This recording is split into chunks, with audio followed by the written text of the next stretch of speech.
The Wyoming sun was barely rising over the endless sweep of golden prairie when Edward McGraw strode out of his ranch house, a man carved from the same grit as the land he ruled. To the townsfolk of Clearwater, he was the cattle baron, a name spoken with both respect and caution. His herd was the largest for 100 miles, his word carried more weight than the sheriff's, and his fortune was said to rival a railroad tycoon's. Yet for all his success, there was one thing Edward could never master: the written word. It was a secret he guarded more fiercely than his land. In his office, the walls were lined with ledgers, contracts, and letters from suppliers back east, all handled by his foreman or his bookkeeper. When documents required his signature, he scrawled his name with a practiced flourish, pretending to skim the words while silently praying no one asked him to read them aloud. The deception gnawed at him more than he cared to admit. He had built his empire on muscle, instinct, and iron will, not ink and paper. His father, a hard man with harder fists, used to say, "Books are for weak men, boy. Cattle don't read, and neither should you." Those words had followed him like a curse. At 15, when other boys learned to write their names with pride, Edward learned to brand cattle and count heads by memory. But as years passed and business deals grew more complex, he found himself trapped in the very ignorance his father had praised. That morning, he sat at his massive oak desk, a contract spread before him. The ink blurred like storm clouds on the page. He caught only fragments, numbers, a few familiar letters, but the rest might as well have been a foreign language. The young clerk waiting across from him shifted nervously, unaware of the battle raging inside the baron's head. Edward's jaw tightened. "Lave it," he said at last, pushing the paper aside. "I'll look it over later." The boy nodded and left, none the wiser. But when the door shut, Edward's shoulders sagged. He pressed his palms against the cool wood of the desk and exhaled. Every time he lied about understanding a document, the weight grew heavier. He ruled men and land, yet letters ruled him. Outside, the ranch bustled with life.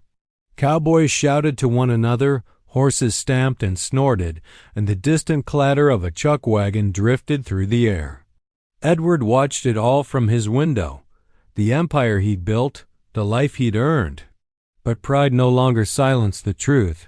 He needed help. Real help. The problem was trust. Clearwater was a small town. Secrets spread faster than prairie fire. If word got out that the great Edward McGraw couldn't read, he'd be the talk of every saloon and mercantile from here to Cheyenne. His enemies, and there were plenty, would seize the chance to humiliate him. Still, he couldn't keep hiding behind others forever. That night, after a long ride across his property, he sat alone by the fireplace, whiskey in hand. The flames danced against the logs, the light flickering across his face. He thought about the new school teacher the pastor had mentioned at Sunday service, a widow, recently arrived from Boston. A proper lady, they'd said, educated and polite. The kind who might look down on a man like him. But maybe she could be the answer. He imagined what it might be like, sitting across from her, learning letters and words like a boy again. The idea made his pride bristle, yet something softer stirred beneath the discomfort. A flicker of longing, not just for knowledge, but for something he couldn't quite name. Edward drained the last of his drink and set the glass down with quiet resolve. Tomorrow he would speak to the pastor. The cattle baron who ruled the plains by strength alone was ready to face the one thing that truly terrified him, learning to read. And in doing so, though he didn't yet know it, he would open the first page of a story that would change his life forever. The stagecoach rolled into Clearwater in a cloud of dust and late afternoon light. When the horses finally came to a halt in front of the general store, a small crowd had already gathered. Townsfolk always curious about new arrivals. From the coach stepped a woman dressed in modest traveling clothes, a navy skirt, a cream blouse buttoned to her throat, and a small hat pinned carefully over her chestnut hair. Her name was Clara Bennett, though few here knew it yet. She paused for a moment on the wooden platform, taking in the town, a few crooked streets, a church steeple, the saloon's swinging doors creaking in the wind. It was nothing like Boston, where she'd spent her life surrounded by books, music, and manners. But that life was gone. The city had taken her husband 2 winters ago, fever, quick and cruel, and left her with an ache she couldn't quiet. When the letter offering a position as Clearwater's new schoolteacher arrived, she'd accepted without hesitation. Teaching was all she had left, and perhaps, somewhere in this vast, raw land, she could start over. The pastor, a kindly man named Reverend Porter, greeted her on the steps. "Mrs. Bennett, welcome to Clearwater," he said, tipping his hat. "We've been praying for a teacher to come along. The children have been learning more from their older siblings than their books." Clara smiled politely. "I'm pleased to help, Reverend. I believe every child deserves a proper education." He nodded approvingly but hesitated, glancing toward the dusty horizon. There might be another need, if you'd be willing. A private one. Clara tilted her head. "Private?" "Mr. Edward McGraw," the pastor said carefully, as though saying the name required caution. "The cattle baron. He's asked me to find someone discreet, someone who might give him lessons. Reading lessons, I mean." The surprise flickered across Clara's face before she could hide it. The McGraw name she already knew. The stories reached even her in Boston of the hard, silent man who owned half the valley and had never bowed to anyone. She imagined a rough rancher, the kind who thought manners were optional and conversation unnecessary. The idea of tutoring him privately sounded both unusual and, perhaps, unwise. "I'm not sure a man like that would take kindly to being corrected," she said softly. The pastor chuckled. "He can be intimidating, yes, but he's an honest man. And though he'd never admit it, he wants to learn. He just needs someone patient enough to teach him without making him feel small." That night, in her small boarding room above the general store, Clara sat at the little desk by the window, the lamp casting a soft circle of light. She thought about the request and the fee the pastor had mentioned. It was generous, far more than she would earn teaching the town's children. The money could give her stability, maybe even enough to buy her own cottage one day. Still, something tugged at her, curiosity, perhaps. Why would a man so powerful care about learning to read now? What had changed? And what kind of loneliness must it take for him to reach out, even in secret? She ran her fingers over the spine of the worn book she carried everywhere, a collection of poems her late husband had loved. Words, she believed, could heal things that time alone could not. Maybe, just maybe, teaching this man to read could help heal them both in ways she couldn't yet see. By morning, Clara's decision was made. She told the pastor she would accept the position on one condition, that Mr. McGraw agreed to treat the lessons with respect, not mockery. Reverend Porter grinned. "You'll find he's not a man to waste words, Mrs. Bennett, but I believe you'll manage him just fine." And so, with her books packed neatly into a satchel and her heart thudding with a mix of nerves and resolve, Clara Bennett prepared to meet the man whose request would entwine her life with his, not just through ink and letters, but through something far more powerful. She had come to Clearwater to teach reading. She didn't yet know she'd soon be teaching the language of love. The next morning dawned bright and cool, with a wind sweeping down from the mountains, carrying the scent of pine and dust. Clara Bennett rode out to the McGraw Ranch with her satchel of books balanced neatly in her lap, her hands tight around the reins. The horse, a gentle bay lent by the pastor, seemed to sense her unease. She taught classrooms full of restless children and faced city board members who questioned her every decision. But this was different. She was about to teach a man who built an empire without a single page to guide him. The McGraw Ranch rose from the plains like a fortress, wide verandas, sturdy beams, and sprawling barns that stretched as far as the eye could see. Cowboys tipped their hats as she passed, some hiding smiles. It wasn't every day a lady from the East came calling on the boss. When she reached the main house, a tall man stepped out onto the porch. Edward McGraw looked exactly as she'd imagined, broad-shouldered, sun-browned, and rough-edged, with eyes the color of a storm about to break. His presence filled the air like thunder. He didn't smile, didn't remove his hat right away, only studied her in silence. "Mrs. Bennet," he said finally, his voice deep and deliberate. "Reverend Porter told me you might be willing to help with a private matter." Clara dismounted, smoothing her skirt. "He did, Mr. McGraw, though I'll admit I was surprised by the nature of the request." He glanced past her toward the open plains. "You and me both," he muttered. Then, as if gathering courage, he continued, "I'll get to the point. I need to learn to read. Properly, but I don't aim to have the whole town whispering about it. If you're to help me, it stays between us." His tone was firm, almost commanding, but Clara caught the strain behind it, pride wrestling with shame. She tilted her chin. "I understand discretion, Mr. McGraw, but learning requires patience. And humility. If you intend to hide behind pride, we'll both be wasting our time." For a moment, silence stretched between them, taut as a rope. Then, to her surprise, the corner of his mouth lifted, not quite a smile, but something close. "You don't scare easy, do you?" "I've taught a room full of 12-year-olds who'd rather chase chickens than read poetry," she replied, steady as a rock. "You don't frighten me, Mr. McGraw." That earned her a low chuckle, rough and genuine. "All right, then," he said. "You'll come 3 evenings a week. After supper. We'll use the office, no interruptions." He paused, then added awkwardly, "You'll be paid double your usual rate. Cash. No arguments."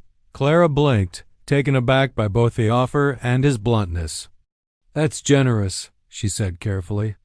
"But I don't do this for money, sir. I do it to make a difference." He studied her a moment longer, something unreadable flickering in his eyes. "Then maybe we'll both get something out of this arrangement," he said quietly. Inside, the office smelled of leather, smoke, and paper, stacks of ledgers and unopened envelopes piled high. Clara took in the scene, realizing how long he must have hidden his struggle. She opened her satchel, laying out a primer, some parchment, and a small inkwell. "We'll start simple," she said, meeting his gaze. "Letters first, sounds, then words." Edward nodded, though his jaw tightened as if he were preparing for a fist fight rather than a lesson. "I don't take kindly to being laughed at," he warned. "I never laugh at effort," Clara replied softly. "Only at stubbornness." For the first time, his expression softened. A flicker of respect and something else passed between them. Neither named it, but both felt it. As Clara began to guide his rough, work-worn hands across the page, tracing the shape of letters, the air between them shifted. The ranch outside hummed with noise and movement, but in that quiet room a new rhythm began, halting, hesitant, and full of promise. Neither of them knew it yet, but this unlikely proposal, born of pride, secrecy, and a desperate need, would become the beginning of something far deeper than either had expected. It was not just the start of lessons in reading. It was the first line of a story written in the oldest language there was, love. The evening wind swept across the open plains as the sun dipped low, painting the sky in shades of rose and gold. Inside the McGraw ranch house, the great stone fireplace crackled, throwing a soft glow across the room where Clara Bennet sat waiting. A stack of simple reading primers rested on the desk before her, alongside a pot of ink and freshly cut quills. The hour was late, later than she'd expected him to begin, but she didn't mind. For the first time in years, she felt a stirring of purpose that went deeper than routine. When the heavy door finally opened, Edward McGraw stepped inside, still dusted with the day's work. His shirt sleeves were rolled, collar open, hair slightly tousled from the wind. He looked more a warrior than a student. He nodded in greeting, then hesitated, as though crossing into this quiet world of books and paper required more courage than facing a stampede. "Hope I'm not keeping you up, Mrs. Bennet," he said gruffly, hanging his hat on the rack. "Not at all, Mr. McGraw," she replied, rising to her feet. "I imagine learning comes best when the day's work is done and the mind is still." B. He gave a short, dry laugh. "Can't say my mind's ever been still." Clara smiled faintly. "Then perhaps we'll start with something steady, the alphabet." She motioned him toward the desk. He sat, his large hands dwarfing the paper, the calluses on his fingers catching the lamplight. She noticed the faint tremor in his grip when she placed a quill between them. A man used to reins and rifles, not pens. "Go on," she said gently. "We'll begin with the letter A. Say it aloud." He frowned, glancing at the page as though it were mocking him. "A," he muttered. "Good. Now B." She smiled. "And together?" He hesitated, then repeated, B. The sounds came awkward, almost forced, but each one carried a quiet determination that touched her more deeply than she expected. Minutes turned into an hour. He stumbled over vowels, growled at consonants, and cursed under his breath when his ink blotched the paper. But each time frustration rose, Clara steadied him, calm, patient, and endlessly encouraging. "Mr. McGraw," she said softly after his third failed attempt to form the word cat, "you built a ranch that feeds half this town. Surely you can tame 3 letters." He looked up at her then, his eyes catching hers with a mixture of amusement and admiration. "You got a way of making a man feel small and proud at the same time," he said quietly. Clara flushed. "I only remind you of what you're capable of." For a long moment, they simply looked at each other, the silence filled not with awkwardness, but something heavier, unspoken. Then Edward broke it with a low chuckle. "All right, then. Let's see if I can wrangle that cat once more." By the time the clock struck 9, he had managed a shaky but legible word on the page. It wasn't perfect, the lines uneven, the letters too wide, but it was his. He stared at it for a long time, almost reverently. "I did that," he said under his breath. "You did," Clara replied warmly. "And tomorrow you'll do more." Edward leaned back, rubbing a hand over his jaw. "Can't remember the last time anyone had this much patience with me." "Patience," she said softly, "is what learning and living both require." He nodded, thoughtful. The firelight danced in his eyes as he met her gaze once more. "You got a way of teaching that feels like something more than words, Mrs. Bennet."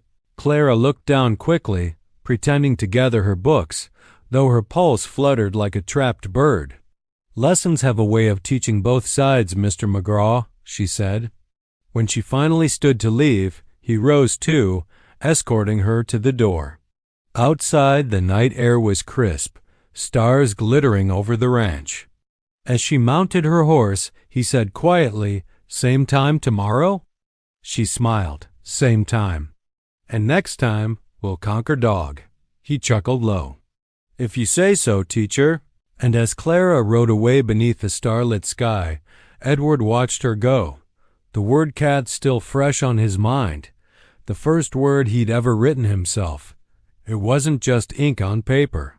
It was the start of something deeper, a promise, perhaps, that knowledge wasn't the only thing he was beginning to learn. A storm rolled in from the mountains that evening, low and growling, like a restless beast crossing the plains. By the time Clara Bennet arrived at the McGraw Ranch for the night's lesson, rain was already lashing the windows and thunder cracked over the distant hills. The wind howled through the trees, fierce and wild, and the air smelled of wet earth and lightning. Inside, the fire blazed high in the great stone hearth, throwing long shadows across the room. Edward McGraw stood by the window, his silhouette framed by the flickering light. He turned as she entered, rain dripping from her cloak. "Evenin', Mrs. Bennet," he said, his voice softer than usual. "Wasn't sure you'd brave the weather," she smiled, setting her soaked hat aside. A little rain never frightened me, Mr. McGraw. Besides, I couldn't let a storm stop your progress. You were beginning to form your words beautifully last night. He gave a small, almost shy grin, a rare sight. Can't say anyone's ever praised my penmanship before? She laughed lightly, then settled by the desk. But as the storm roared outside, the mood in the room shifted. The steady rhythm of their lessons, letters, words, gentle corrections, gave way to something slower, more intimate. The wind rattled the shutters, thunder echoing through the walls, until Edward finally set down his quill with a sigh. Can't seem to keep my mind on the letters tonight, he admitted, rubbing the back of his neck. Feels wrong to be sitting here with the world falling apart outside. Clara looked up from the page. Then perhaps we'll let the lesson rest for tonight, she said softly. There are other things worth learning than words on paper. He met her gaze, curious. Such as? Listening, she said. Talking. Remembering that silence doesn't always mean peace. Her tone carried a shadow, one he noticed instantly. He leaned forward, elbows on his knees, studying her face. You talk like someone who knows what silence can cost. For a long moment, she didn't answer. The fire popped, throwing sparks up the chimney. Finally, she spoke, her voice low. My husband was a writer. He loved words, believed they could fix anything. But when fever came, all the words in the world couldn't save him. The house went quiet after that. Too quiet. Edward's eyes softened. I'm sorry, he said, the words rough and sincere. She smiled faintly, blinking away the glint of memory. That was 2 years ago. I left Boston after, thinking if I taught others to read, maybe I could still keep part of him alive. Edward stared into the fire for a moment, his jaw tightening. My old man didn't believe in books, he said finally. Said reading makes a man weak, fills his head with dreams when he should be working with his hands. He'd smack me if he caught me looking at a page. Guess that stuck. His voice carried no self-pity, only quiet truth. Clara turned to face him fully. He was wrong, she said firmly. Strength doesn't come from ignorance, Mr. McGraw. It comes from knowing when to rise above the things that tried to break you. Something in her tone, fierce and compassionate, reached him in a place long locked away. The storm outside raged harder, but in that small room, something gentler began to stir. He looked at her, really looked, at the faint dampness in her hair, the steady firelight in her eyes. No one's ever said that to me before, he murmured. No one's ever looked at me like that either. Clara's breath caught. Like what? Like I'm worth teaching, he said quietly. For a heartbeat, neither moved. The storm faded to a steady rain, tapping softly against the window. The air between them was charged, not with lightning now, but with something warmer, more dangerous. She rose, gathering her books, though her hands trembled slightly. You are worth teaching, Edward, she said gently, breaking their formalities for the first time. And someday you'll believe it too. He stood, his gaze following her as she moved toward the door. You've got more faith in me than I ever did, he said. Clara smiled, pausing at the threshold. Then I suppose that's my lesson for you tonight.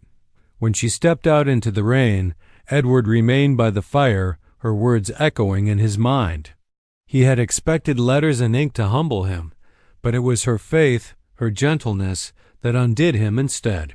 For the first time in years, he didn't feel ashamed of what he didn't know. He simply felt seen.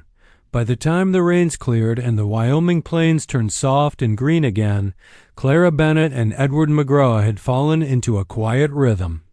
3 evenings each week, she rode the winding path to the McGraw Ranch with her satchel of books, and each night she left a little later than she intended.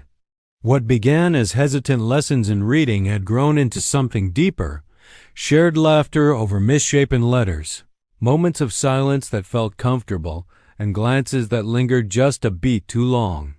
But as the weeks passed, their secret arrangement, innocent though it was, began to stir whispers in Clearwater.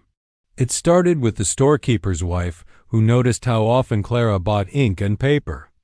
Then the postmistress remarked that the schoolteacher Ezhorse seemed to know the road to McGraw Ranch too well. By the time the ladies gathered for Sunday service, the story had already taken shape, and not kindly. "Have you heard?" one murmured behind a fan. "The widow Bennett's been keeping company with the cattle baron himself," another skit softly. "In the evenings, no less. No proper lady calls on a man alone at night." By the week's end, the gossip had spread like prairie fire, filling every corner of town. To the people of Clearwater, Edward McGraw was a man to respect, but not to trust around a woman. And Clara Bennett, new and soft-spoken, made an easy target. She felt the change almost immediately. The warm smiles of townsfolk cooled to polite nods. Mothers hesitated before sending their children to her lessons. Even the pastor's wife avoided her gaze.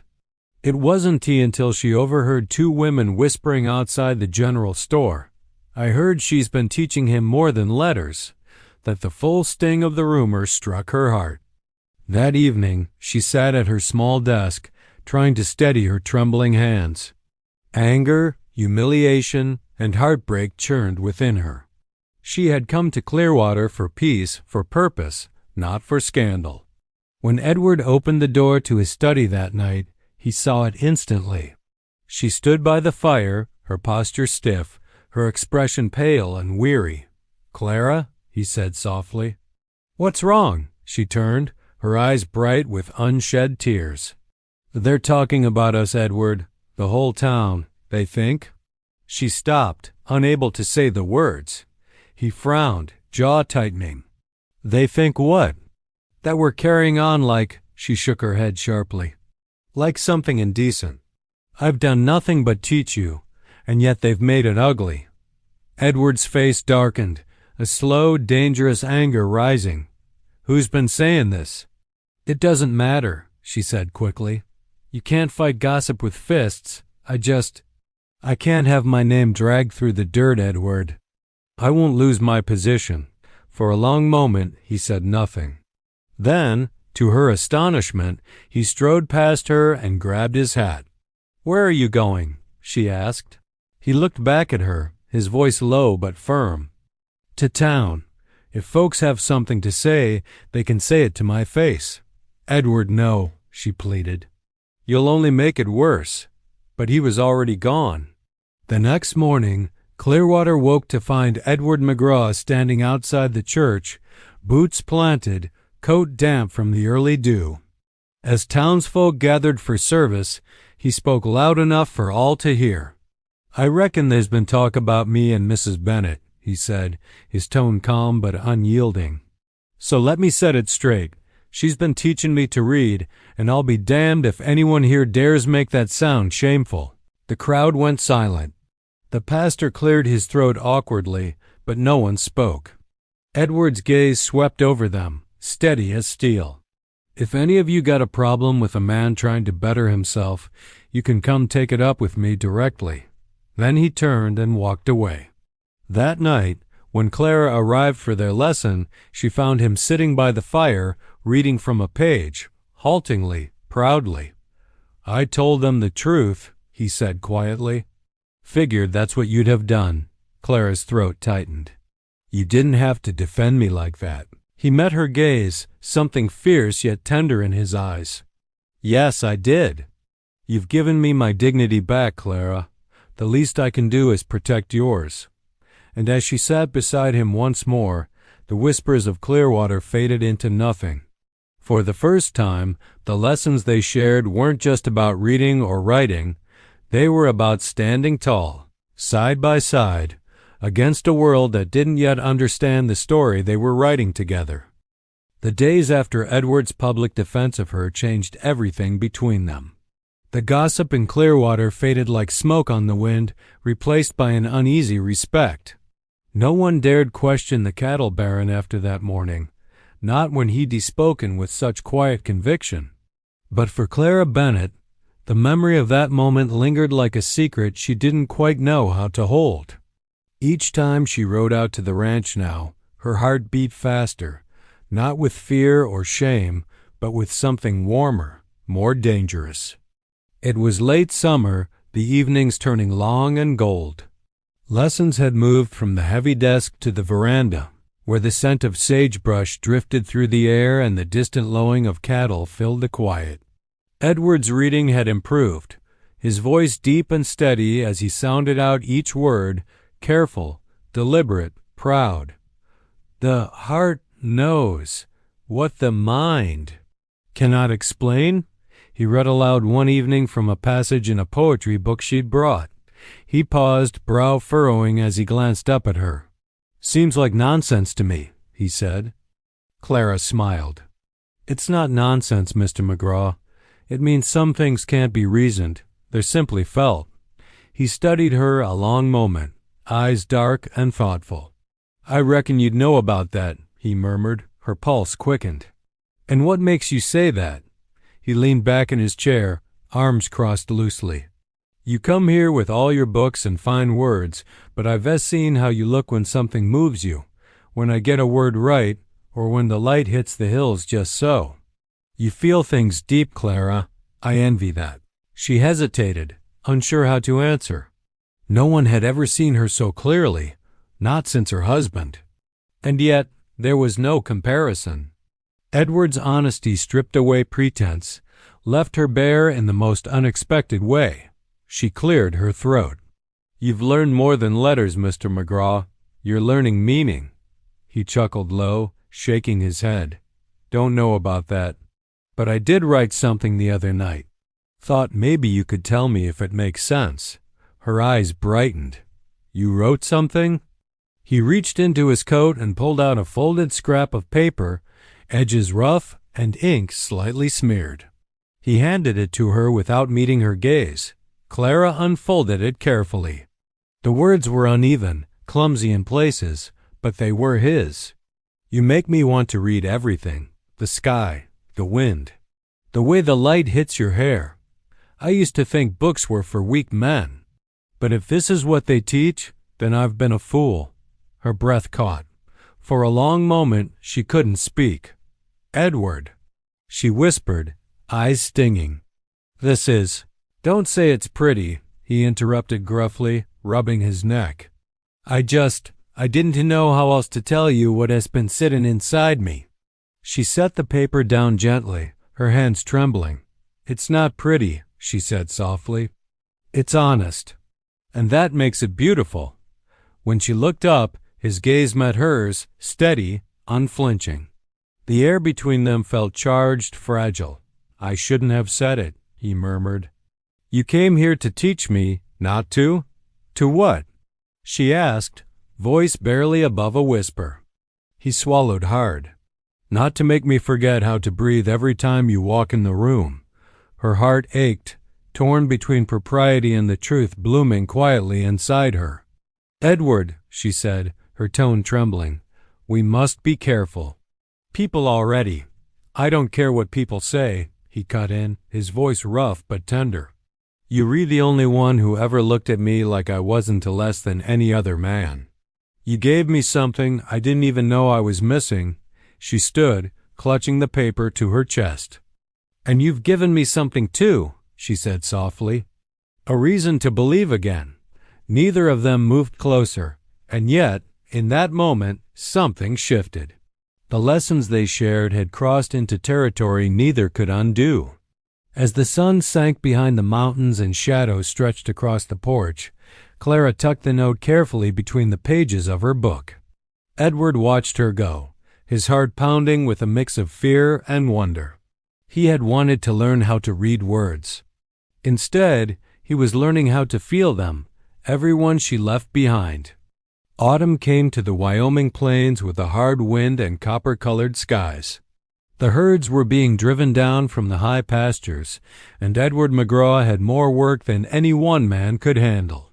For weeks, his days were consumed by cattle counts, supply orders, and land deals, the kind of work that once made him restless, but now felt different. Because now, when he looked at a document or a letter, he didn't have to hide. He could read them, slowly and carefully, on his own. That small miracle, the power of words, had changed everything. But trouble, as it always did in the West, was riding closer than he knew. It started with a letter, one that arrived on a cold morning, stamped with a seal from Cheyenne. Edward read it twice, lips tightening as the words sank in. His neighbor, Jasper Harlow, a ruthless cattleman who'd long coveted McGraw land, claimed legal right to a strip of grazing territory along the river.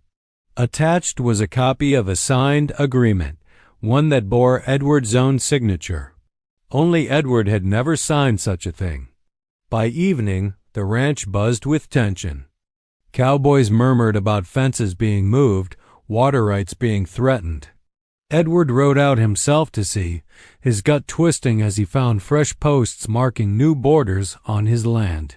That night, Clara arrived for her usual lesson and found him pacing the study, the letter spread across his desk. His expression was storm-dark. "What's happened?" she asked, setting her books aside. He handed her the document. "That snake Harlow's trying to steal my river pasture. Claims I signed it over. Says it's all legal." Clara scanned the page quickly, her brow furrowing. "This is nonsense. The language here, it's vague, deliberately so. And this signature—" She leaned closer, tracing the ink with her fingertip. "This isn't yours, Edward. Someone forged it. I figured as much," he muttered. "But proving it'll take more than my word." She looked up at him, her eyes bright with resolve. "Then we'll prove it with the truth. You've learned to read, Edward. Now it's time to use that skill for yourself." For hours they worked side by side, the lamplight casting long shadows across the desk. Clara read each line aloud, explaining the hidden traps, words like thereafter and provisional claim that lawyers use to twist meaning. Edward followed, his rough finger tracing every sentence until the pattern became clear. The contract wasn't just forged, it was cleverly written to confuse a man who couldn't read. "They thought I'd never notice," he said, voice tight with anger. "They thought I'd just nod along and sign." Clara reached out, laying her hand over his. "But you did notice. Because you're not the man you were when I met you." Their eyes met, a silent current of pride and affection passing between them. The next morning, Edward rode into Clearwater with the forged contract tucked under his arm. When he walked into the sheriff's office, men stopped talking. He handed the letter to the sheriff and said in a voice that filled the room, "This here's a lie. I can read it now, and I can prove it." Within days, the forgery was exposed.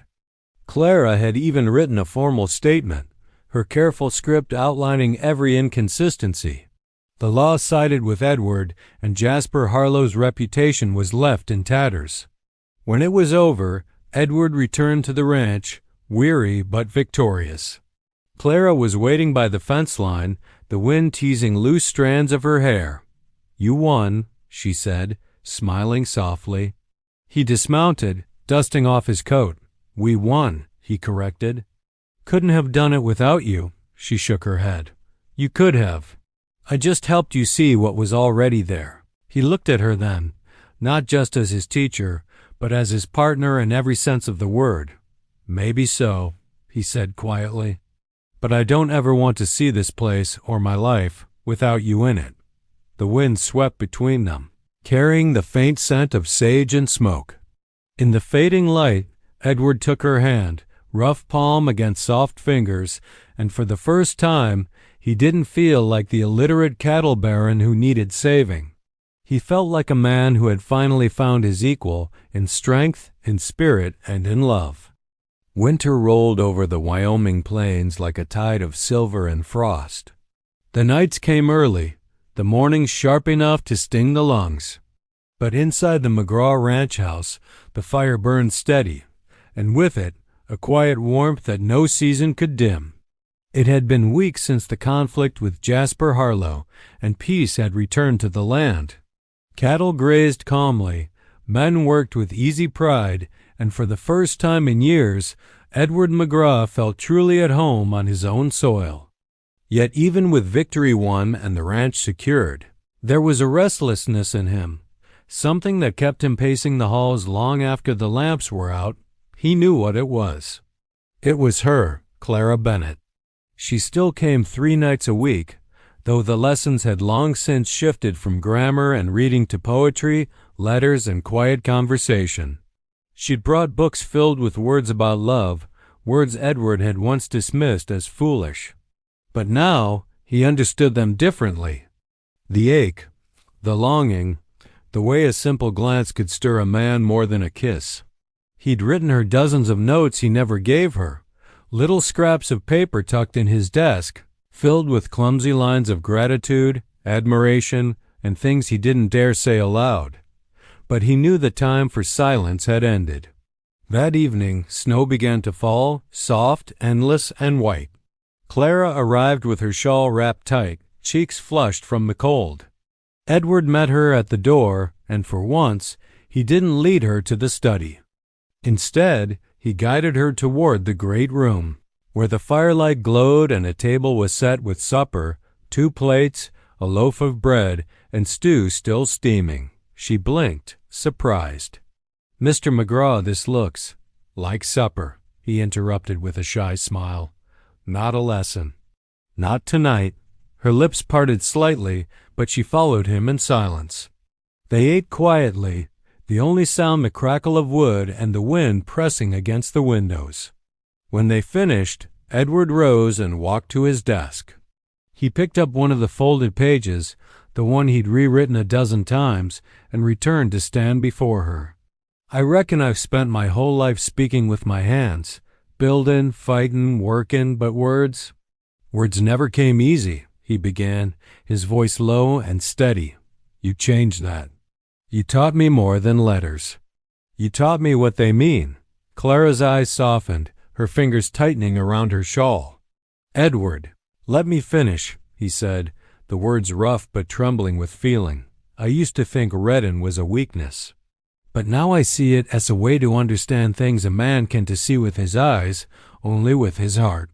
And mine's been trying to tell me something for months." He unfolded the paper and began to read, his voice breaking only once. "You walked into my life with a book and a smile. I didn't know the words for what I felt. Now I do. They're your name. Every letter, every line. Clara Bennett." The silence that followed was thick with emotion. Clara's eyes shimmered with tears she didn't try to hide. She stood slowly, her chair scraping softly against the floor. "You didn't need words to tell me, Edward," she whispered. "I've known since the first night you said my name like it was something sacred."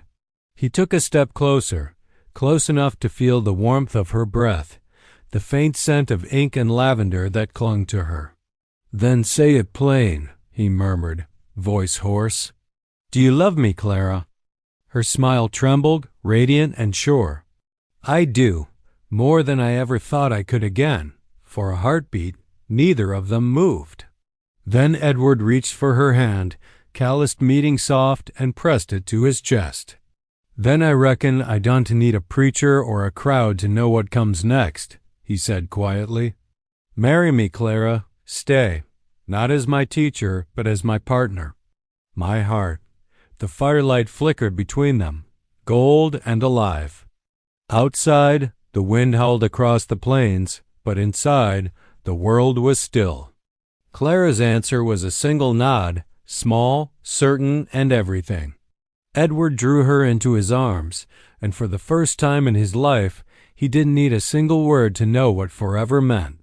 The morning of their wedding broke clear and golden, one of those Wyoming dawns where the whole sky looked brushed with fire.